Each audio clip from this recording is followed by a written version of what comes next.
Hello and welcome to Self Power Now, where empowering women share their stories and advice about life, work, happiness, love, and success. I'm your host, Debbie Giussoni, and I'm so glad you're here with us today. So sit back and enjoy the show.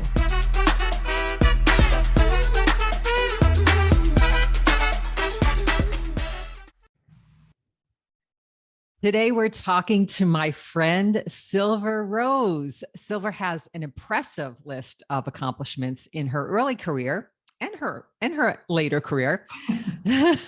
She was in her early career, she was named an Outstanding Young Woman of America and Rising VP of Sales in the recruitment field. But at the age of 36, all that success was challenged. Silver was diagnosed with clinical depression coupled with alcoholism. She was also told she'd been depressed since age 5 when she was abused by a neighbor and kept it secret, sort of by using all of her outer accomplishments to hide her inner pain. Well, her story gets better because through hard work and determination, she began the recovery process. And now she teaches others how to evolve from depressed to, as she puts it, undepressed. If we could all just get to that one point, right? Undepressed and ultimately to happy and happiness. Welcome, Silver. Happy to be here. Thanks. I have to ask you a question because I'm looking at you, and the people that watch this on YouTube, if they're not just doing the audio, I'm looking at you with your gorgeous silver hair. And this is totally unrelated to our conversation, but you have this silver hair. I want to know, like, what came first, the hair or the name? The hair came first. My parents were not hippies or psychics. Silver is a nickname because of my hair color. It actually started to turn this color when I was 15 years old. Oh my gosh. Yeah. So you had like the premature sort of graying gene or something. I did. Yeah. Yeah. And so that was your nickname from your teenage years? Nickname. Yeah. And I always joke that it's because it's from my father's side of the family, which really annoyed me because for years, I didn't want to be Silver, but then my mother had a mustache, so I'm glad that I take after my dad, not my mother. Yeah, you can't really tell when you're that. I don't know why. I've known you for a long time, but I never asked you how that came. And is Rose your real last name? Yeah. Yes. How wonderful. Absolutely. What a great name to have. Oh my gosh. Well, let's get right to it. I think that sometimes we have to all go through pain in life, lots of pain and some extremes, right? To get to the other side, or before you even realize that there is another side or there's something better on the other side. Your trauma started in childhood, but you didn't let it end in defeat. I want to know, what was the turning point for you?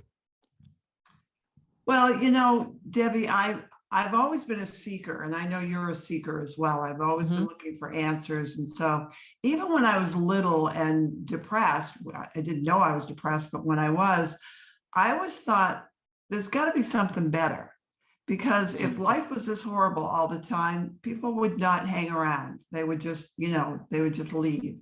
And so I was always looking.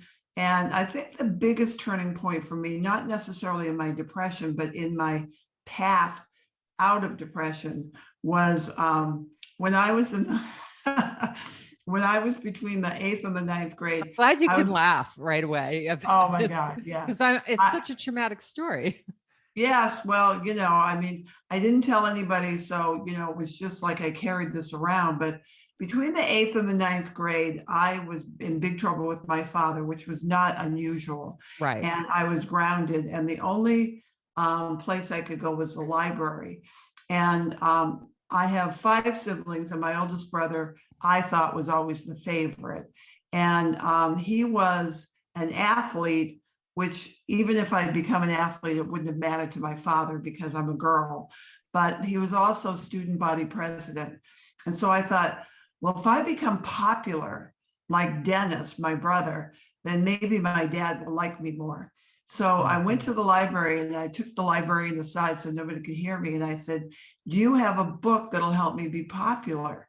And so she recommended How to Win Friends and Influence People. And I ran for student council that year, and I won. And the way I Great. won is that luckily I'm from a small school. We only had like 200 kids in our class. But in the book, it talks about people's names are like magic to their ears. So I memorized the name of every kid in my class. And whenever I passed them in the hallway, I would greet them, by name. And I got elected that year. Wow. And the reason that's important is because I learned that there are answers to problems that we have, and we can find them in books. And that really set me off on a path of figuring out how to live life. And luckily, there's teachers out there like you. I mean, you're too young to have been a teacher for me back then, but you're a teacher to many young people now about how to get beyond circumstances. So your turning point was running for office in your well, school. it was the turning point really was reading a book that helped me win when I ran Yes. for office. So Yes. I found a place where there are answers, and it's called the public library. And also learning how to relate to people, which by your name, calling people by their name. I mean, that's such a standard technique in sales or a lot of business organizations where you need to build relationships with people. And I'm the worst at remembering people's names. I used to always have to write down what's their name, what's their, husband's or partner's name, what's their kid's name, and remember that each time I address those people. But I made an effort to do so. I want to just pivot a little bit because I mentioned that you laughed a little bit, and you are such an inspiration to show how humor is so important in overcoming tragedy. When I wrote my first book about overcoming all these tragedies in my family, all these deaths, and interviewers would say, well, what was, if you had to pinpoint the one thing that helped you get through all of this the most, I always came back to humor. I always came back to humor, and I always remembered these humorous stories that had happened to us that we were able to laugh about and give ourselves permission to laugh about, even though the bigger picture was so tragic. Tell me how you got into humor and how that affected your recovery process. Well, I don't know if you've ever heard this, but the formula for comedy is pain plus time equals humor. So all comedy is based on pain. And my family was a funny family. Again, my brother Mine Dennis, too. my nemesis Dennis, he was the funniest of all of us. But somewhere in my mid-30s, when I first got sober, I was looking to see, well, what do I do with all my time now? And so I was doing that soul searching about what do I want to do with the rest of my life. And I asked myself, when am I happiest? And there were two times when I'm happiest. One is when I'm reading a good book and really into it. And the other time is when I have everybody's attention and I'm making them laugh. And a thought occurred to me to become a stand-up comedian. And it never occurred to me before, even though I have a horrible memory, but I can remember jokes from, when I was in the fourth grade. Wow. I remember all the jokes. I'm the complete opposite. I never remember a joke. Oh, I love telling jokes. So anyhow, I started to do comedy, and then I got scared and I quit. And then when my late husband passed away, he always used to say to me, "You should have been in showbiz." And I thought, comedy is the only place where you don't have to be, young and size 6 and all that. And so I started to do stand-up comedy in some of the clubs. And my speaking, because I'd been a speaker for so long, I was known as being a funny speaker. So that really helped shore me up and give me some confidence. But I love to make people laugh. I mean, I told you that my husband and I are political opposites, and a lot of my comedy now is about that. And I can talk about it because I represent both sides. Right. So, and as you said, I think it helps to come from a family that kind of reveres humor or has humor in their sort of fabric. My mother was from Sicily, and she had this, they landed in Brooklyn, and she had this like Brooklyn Sicilian accent, which was really funny. And when she was, she was very sick for about 10 years and mainly on respirators that whole time, I ventilators in remember. and out. I read your book. Yeah, yeah, and I have this story in my book where and so she, English wasn't her first language. She wasn't too good with English, and the nurses and doctors didn't speak Italian, nor did they try to get translators at that time. So they gave her this alphabet board to communicate when she was on these ventilators. Like she was supposed to spell out words. Like, could you imagine? And all the family would be standing around and she'd be spelling out the words. And of course, she couldn't really spell English words well. She didn't go to school here, maybe 6 months of school here. And so she she would spell out the funniest thing. We would try to find out what she was saying. And we laughed hysterically at this. But the bigger picture was like she was dying and we didn't know. She could be gone any second. So I understand that value of humor. And I love your description of comedy being pain plus time, right? Yeah. Pain plus time equals humor. Yeah, that is so incredible. And I think it also kind of transcends us from like being that victim, the victim mentality, right? Which, for someone like you who had been abused early on, how do you get out of feeling like a victim and becoming more victorious in your life? Well, as you know, it was a long journey because when I was 5 wasn't the first time I'd been abused. It was sort of a history of that.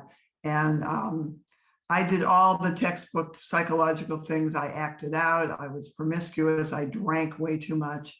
And I just kept seeking. I kept looking to see, how I could get better. I took all of the self-help courses. In fact, I love George Carlin's take on self-help. He said, I walked into the bookstore and I asked the lady behind the counter, "Where's your self-help section?" And she said, "Well, if I told you that, it would just be, I wouldn't be helping you. Is that what it would defeat the purpose. It would definitely defeat the purpose." So, but I just kept looking. And I think that, for your listeners out there, you just keep looking because there is an answer for you. And I was lucky that I had some really great teachers along the way, but it wasn't really until I was in my mid-30s and got sober that things really took off for me. But, it's a lifelong process. We don't turn 21 and then we're done. Thank God. My gosh. Well, your brain's not even fully functional until you're about 25. Exactly. All the signals aren't working. Unless if you're male, then it's 30. Right. Yeah, just read. I just interviewed someone that's going to be on an upcoming podcast that was the author that is the author of The Female Brain and the Male Brain. And yeah, you're right. It's a little bit different for the male brain. What about you have this great business around helping people get to a place of happiness, and you've got what you call happiness hacks. Tell us about some of these happiness hacks. Well, the ones I always say, these are my favorites. These are my favorites. It's like having, all these children, but it's the favorite of the day, right? Du jour. Exactly. Well, the thing is that along the way, I had a lot of really great teachers. I had I worked with a therapist for 3 years. I've been in, different programs, and I started to identify that there were some threads of what really helped me get through and recover from my clinical depression. And I have 12 of them, which we don't have nearly enough time to go over with here. But pick the top three. Pick the top three. Well, one of my favorites is positioning your body to serve you. And what I mean by that is I learned that our brains do not know the difference between pretend and reality. Our brains don't know the difference. So what happens is when you smile, that's using your body. When you smile, your brain gets a message that you must be in a good mood, and it sends all those feel-good hormones into your system. Fake it till you make it, right? I always tell people about this. Hey, when you feel bad, fake a smile. Yes, a big one, or a laugh. A laughter is another one that's really great. And how I came to this is that I had, and I know you and I share this belief. I believe you attract more of what you focus on. And Right. so one day I got to the point where, because I was down here for years in my mood. I actually should go lower down here, but you can't see it. And then when I started to pull out of my depression through applying, you attract more of what you focus on, I was up here vibrationally. I was happy most of the time. And then one day I was in a really foul mood. A foul mood is much different than a bad mood. It's nasty. And there was nothing wrong. And I thought, what's going on? Well, I do this thing where I trick myself to exercise. I listen to books on tape, and I won't get on the exercise bike. I won't listen to the book on tape unless I get on the exercise bike. So that forces me Oh, to that's a exercise. good way to exercise. And so I realized I was listening to a book by James Patterson. Now, I don't know if you've ever read a book by James I Patterson, but they're have. pretty grim, and he's a Yes. really good writer. And because your brain doesn't know the difference between pretend and reality, I thought what was in the book was happening to me. Oh, I mean, I didn't really think that. I'm not, nuts, but it felt like it was happening. you got to me. involved in the story. You became part of the Exactly, story. Yeah, exactly. because he is such a good writer. Exactly. And so when I realized that, I threw the book across the room, and I said, that's it. I gave up. And that day, I realized what an impact what we feed our mind has. So that my second favorite thing is, be careful what you feed your mind. So if you're, I always say, if you were babysitting for an 8 and a 9-year-old and it was time for them to go to bed, would you say, oh, I know how I'll do this. I'll read to them an excerpt from the latest Stephen King novel. Or put Chucky on the TV. Put Chucky on, yeah. Yeah, you wouldn't do that for a child, but how many of you, and when I do my live workshops, I have them raise their hands. How many people watch the news right before they go to Oh my bed? gosh. I just try to avoid the news at all times anyway. I've gotten so sensitive in my older age that I can't even watch like some of the crime drama. I can't watch people abusing other people, or especially animals being hurt or animals dying. I just end up watching these really fun, light, 30-minute sitcom or drama type things, Yeah, slice of life. And it makes me happy. And I just want to be entertained. I don't want my media that's coming to me to be grim. I don't want it to be dark. I don't want it to be fearful, because I do think that that does affect your entire being. well, of You course. take in that energy. It absolutely does. And here's the problem. Once it gets in there, you can never get it out. I know. I know. I still have images of movies when I used to watch movies that had horrible scenes in them. I still have those images of movies in my head from years ago, ago. And I just like, it's easier to get them out, but for a long time they were in there. You're right. And they affect your whole mood. Yeah, absolutely. So there's just different things that you can do, but feeding your mind is really important. And, you've got to surrender control. I mean, I know this is a self-empowerment podcast, but there's things you have control over and things that you don't. And the most important thing is you have no control over outside circumstances. You only have control on how you respond Exactly.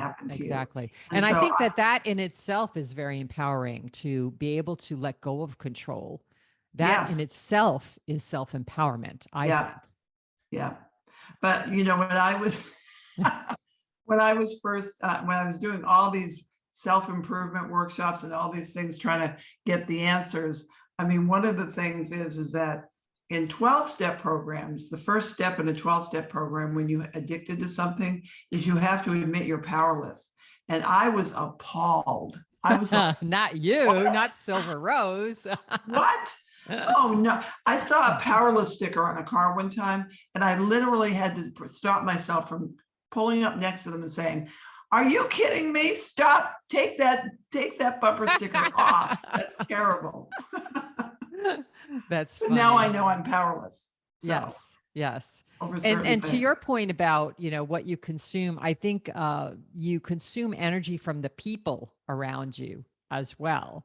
Yeah. And when the people are negative or down or depressed, that sort of, comes into your aura as well. And then you start feeling down, you start mirroring that.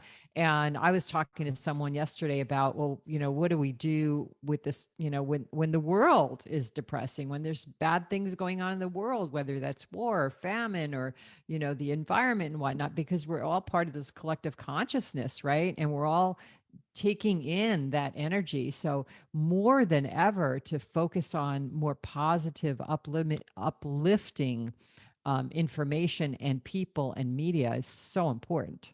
Well, one of my mentors, I say that, I mean, I've never actually met them, but is Abraham Hicks. They teach about the law of attraction. Yes. And one of the things that Abraham says, which I believe in, is that one person connected to source energy is more powerful than a million people who are disconnected. So what you can do for the world at large is to live a happy life, because the more people who are living happy lives, and that doesn't mean you don't have empathy. I mean, certainly I have empathy whenever there's a war going on or whatever, but I can't help those people by getting depressed.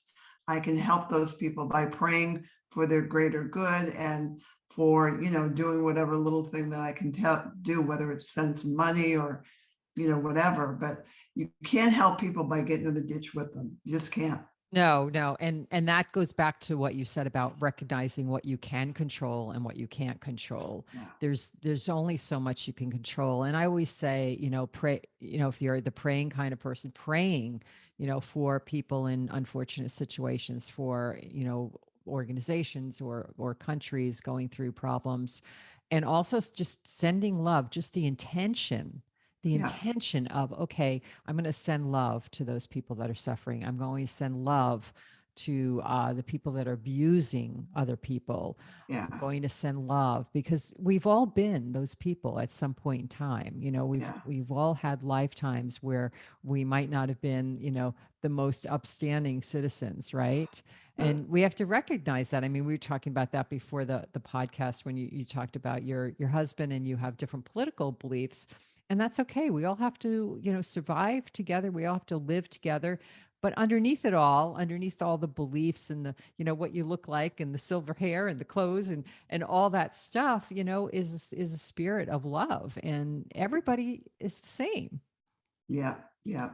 So, something you said, I was listening to one of your podcasts earlier, and one of the things that you said that I so agree with and I love is that no matter what it is you want in your life, whether it's peace on earth or a new Cadillac or, a facelift, whatever it happens to be, everything that you want because you think it'll make you happier. Yes. And the answer is just be happy. Yes. Just be happy. You have to be happy with the present moment. And it's okay to have goals and objectives. But if those goals and objectives are what you're saying to yourself is, I'll be happy when, I'll be happy when, that when is never going to come. Yeah. You know that. Well, yeah, because our brains are wired. And this is something fascinating I found out, that our brains are actually hardwired to always want more. So when we get the new Cadillac, for example, not that I'm a big fan of Cadillacs, but once we get the new Cadillac, whatever car it is you want, then, after first 6 months, we're just tooling along and everything's great. And then it's just a car. Yeah. And we want more. And that's one of the reasons we evolved so beautifully, is because human beings always want more. But it's when you attach getting more, when you put off your happiness until you get there. I remember Tony Robbins talking about, he had a guy in his workshop that said he couldn't be happy because his goal was to make $10 million and he'd only made 8. It's all relative. I mean, and that's why, you look at famous people and you think, oh my gosh, they have everything. They've got everything they possibly could want based on what society says you should have, the fame, the fortune, the, relationship, the kids, everything looks perfect on the outside. And then, they do something like, commit suicide or something drastic, or they're, you find out they're totally depressed or something like that. And you wonder, how could that be? Well, it could be be because of human nature, as you're saying. It's because we all, want more. We tend to want more, and everything is relative. Yeah. One set of problems, exists when you're rich, and another set of problems exists when you're poor. Well, imagine that you've been putting off everything. You put all your things and you're saying, when I become this famous, then I'll be exactly where I want to be. And you get to be that famous. And then you realize it's not What it. else is One, there? one Yeah. of the problems with being famous is that if, like when I go on the comedy stage, I love that energy and I love being up there. And when I give a speech, I'm sure you're the same way. The energy is great. But if you have to have that kind of energy in your life all the time, you're gonna, you go to drugs or alcohol because, you're feeding off that energy. It's not the way to live. So a lot of famous people, they're used to being so high when they're performing that everything else is sort of boring and Yeah, depressing. they can't exist otherwise. What other happiness hacks? Well, I love, we talked about the physiology and the laughter. Singing and dancing is Oh my also a gosh. wonderful thing to do. I don't do the singing. I have to say, I have a really good speaking voice, but my singing voice is just terrible. Uh, I'm so tone deaf. But I have been dancing since day one. I love to dance. I crazy dance around my house all the time. I put on all kinds of music. mhm. Love, love, love to dance. I think women, as a whole, usually like to dance. Well, I think one of the reasons TikTok took off as a social media platform is because there's so much music and dancing on there. Yes, you're right. Especially, I love watching these little babies, they put on some song and it'll just They rock have out. natural rhythm, right? The babies. Yeah. Yeah. I love music and They dancing. do, they do. Oh, another happiness hack that I'd love to talk about is bask. Bask. Bask. What's that? Well, basking is when you're just so present in the moment and how wonderful everything is that you're just happy. You're just happy, whether it's when I see a particular video that makes me laugh, I'm basking. When I put my face in the sun and I feel the sun on my face, I'm basking. If my husband's telling a particularly funny joke and I all of a sudden fall in love with him all over again, I'm basking. So it's really just experiencing the joy of the moment, and it doesn't have to be a big thing. It's just appreciating. I mean, one of my favorite things to do is look at the wind going through the leaves of a tree, and I always hear a voice that says, "All is well." Oh, that's beautiful. Well, I Yeah, think basking is all about being present, right? And being yeah, present in the moment. We often don't give ourselves that opportunity to be present because we're, moving so fast. And, I used to think multitasking was such a, badge of honor, and it's horrible. It's like yeah, you don't yeah, you don't give anything proper attention. But to really stop and notice, as you had mentioned, these just little simple things in life and how beautiful, whether you're passing a flower and looking at the softness and the color and the beauty, the natural beauty of it, or as you said, just a conversation and just tuning in and being present. But it's hard for people in today's society, unless you're one of the indigenous tribes around the world living on the land and being in connection with the earth, and you have to be that way. Normally it's really difficult for most of us to be that way and to stop. It requires you to stop, and that is such a challenge for most people. You have to make that choice to stop. yeah, absolutely. One Yeah. of my favorite scenes from Pretty Woman, which I love that. I love that movie anyhow, but there's a scene where Richard Gere is in, I think, Central Park, and he has taken off his shoes and socks and rolled up his cuffs of his pants, and he's walking in the grass. Oh, I remember that. And now that's Ah, called grounding, right? yeah, exactly, exactly. Now they have these forest baths. Have you heard about forest baths? Yes. Yes. Yeah, I Tell it mean, tell us about them though. well, in Japan, I think it started in Japan. The people are so overworked in Japan that they actually have a word in the Japanese language that means death by work. Oh, That's how stressed out they are. And so they started this thing called forest bathing. And they have these special places you go and you have to lock up your cell phone and you can't have pens and pencils. You just have to go out in the forest and just bask. And it's Mm. just, amazing what they report, what a difference it makes for them. Well, nature, and I always say this, nature is the grand equalizer. It also helps you be present.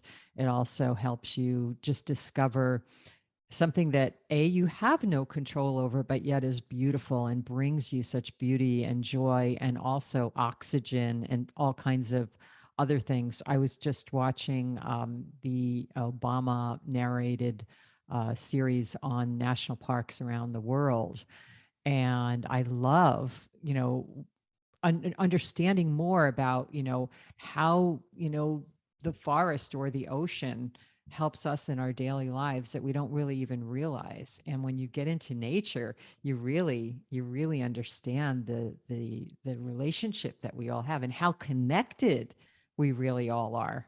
Yeah. Yeah. Yeah. Now, when you were watching that, didn't you feel a little bit like you were there?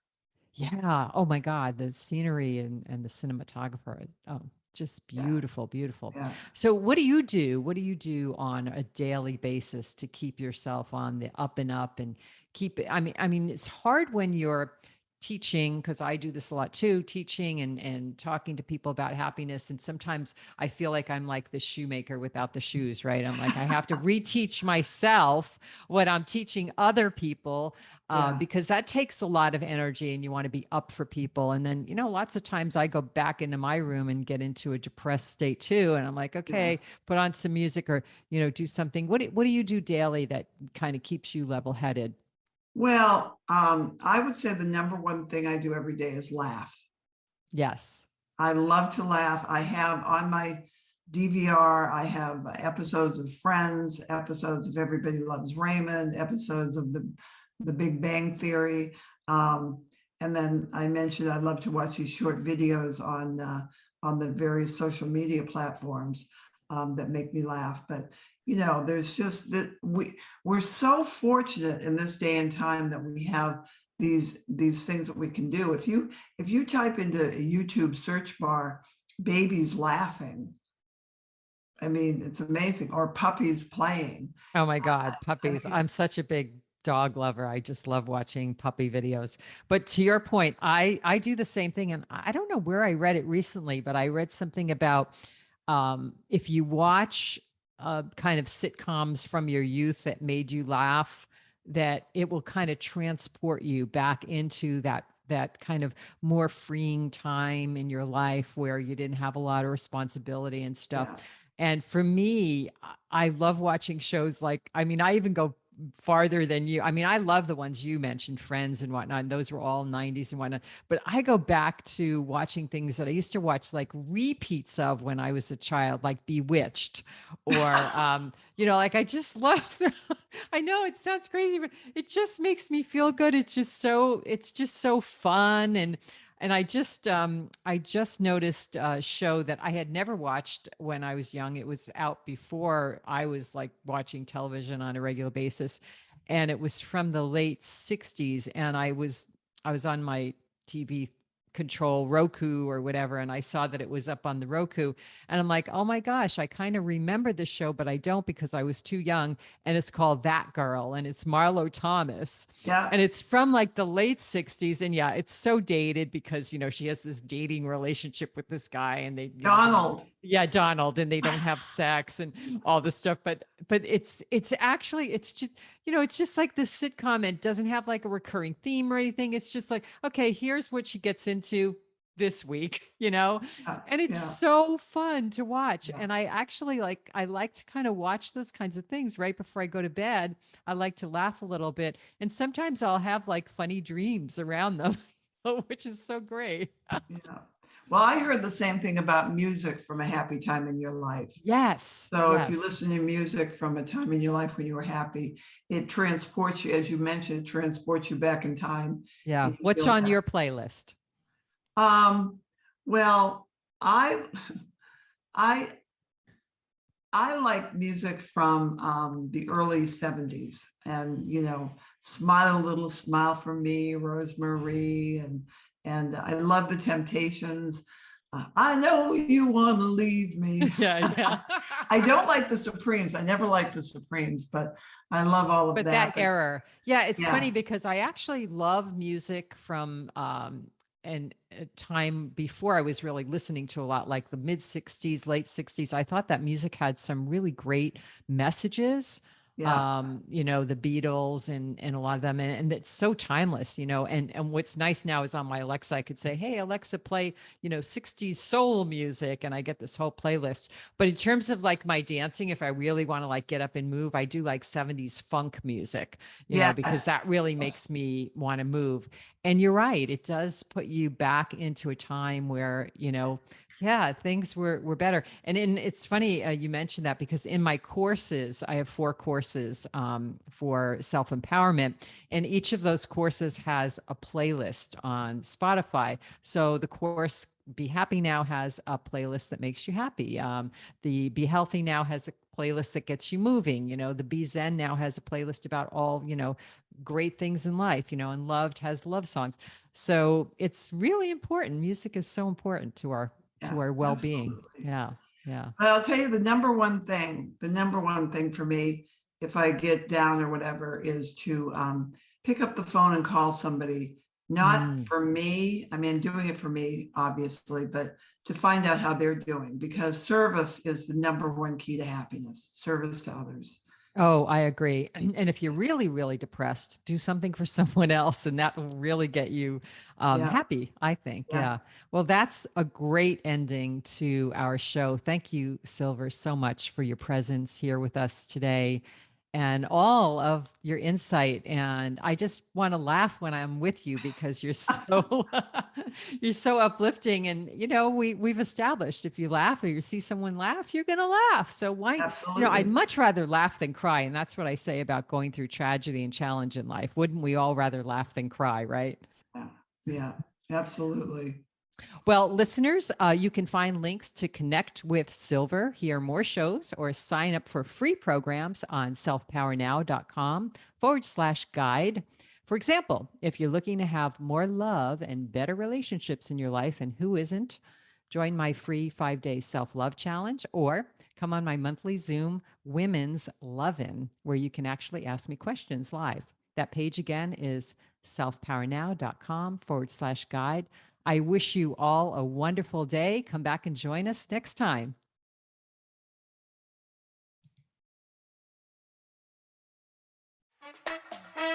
Thanks for listening to Self Power Now.